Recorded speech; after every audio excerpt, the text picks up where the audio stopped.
Thank you very much, Radhika, and thank you, Friends of Socialist China International Manifesto Group, for putting this together. Friends, I bring you greetings from what I'm proud to say is one of the most vibrant democracies in the whole world, the Bolivarian Republic of Venezuela. Just a few weeks ago, we carried out our 29th election in 22 years of revolutionary democracy, a democracy that was constituted in 1999 with the approval of a new constitution that was drafted by popularly elected members for the first time and approved by popular vote for the first time. That is direct popular vote, no electoral colleges, no intermediaries, nothing of the sort. Under this constitution, Venezuela is a participatory democracy.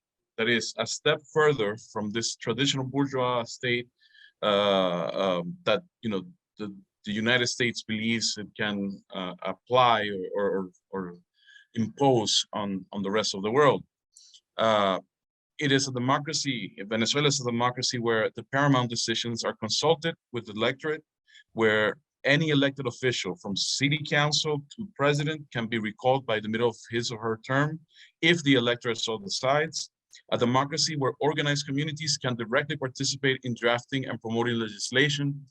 And as an example, we have the Venezuelan seed law is a law that prohibits the use of GMO seeds. It was drafted, proposed, composed, and presented by organized communities.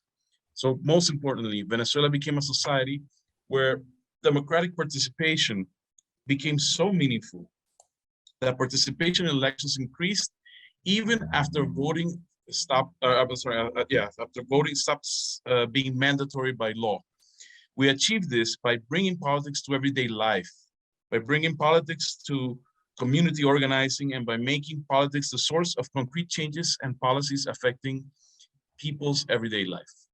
That is why our democracy is no longer just a concept limited to election cycles, but more of a common day, everyday event.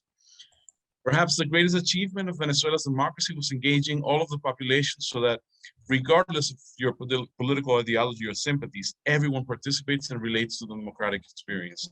That is why Venezuelan democracy doesn't fit the neoliberal model. Venezuelan democracy is not a Norman.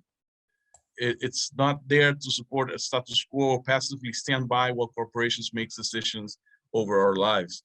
Venezuelan democracy, which is building a new model for the state where the communes will be at the center, where the priority is the guarantee of human rights, understood not only as political rights, but social, economic, cultural rights as well, the right to dignified housing, to healthcare, to education, as well as collective rights to enjoy the country's resources, and even the right to protect the planet.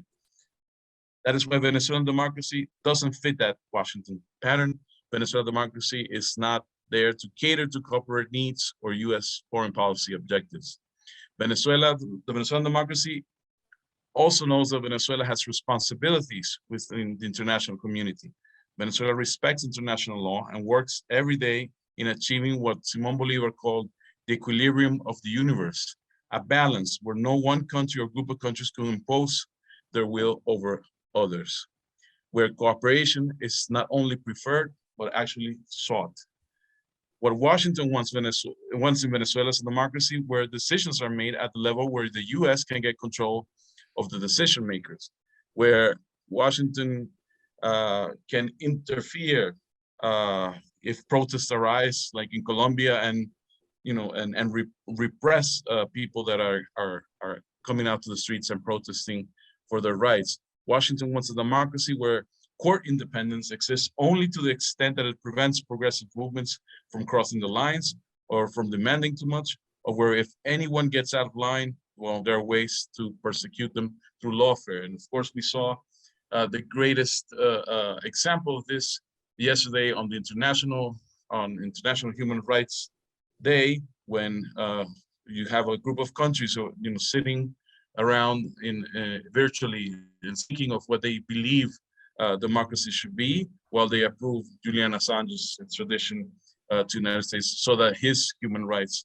are going to be now in jeopardy and his life is going to be in danger. That is why for the last 3 years, Washington has attempted to impose its own version of democracy in Venezuela by violating international law, exerting pressure through illegal unilateral coercive measures, and by recognizing a self-proclaimed interim president whose only achievement has been to allow Venezuela's assets to be frozen in foreign banks or stolen in detriment of the rights and well-being of all Venezuelan people. That is why that imposter participated yesterday in Biden's summit, an imposter who readily aligned himself with US foreign policy, who accepts US authority to split the world into democracies, into the democratic and authoritarian categories, into good and bad, as they want us to think. That's why Venezuela cannot sit at that table, and neither could Cuba or Nicaragua or China or Vietnam or any country that has any type of independent foreign policy. Venezuela, and I say coming to an end, my friends, Venezuela is building socialism, and building socialism is a struggle. We have people committed to social justice, but we're building a more just system under the most unjust conditions, where we are not only blockaded, we're constantly under threat and being persecuted. So our model, therefore, needs to adjust to our realities and to our characteristics. That is why no two socialist models or no two democratic models are the same, nor should they be. What they must undeniably do, though, is guarantee a better and dignified life to a large majority of the populations. Venezuela is respectful of international law, of the most democratic of all summits or gatherings that we have now, which is the United Nations. And we believe, that's what we defend the Charter of the United Nations, we defend its principles, and we believe that that's something that we must continuously aim to defend and protect. So coming from Venezuela, from the Simón Bolívar Institute, we believe that peace and solidarity can only truly exist under socialism, and that it is up to our socialist democracies to resist imperialist aggression and uphold them. Thank you very much.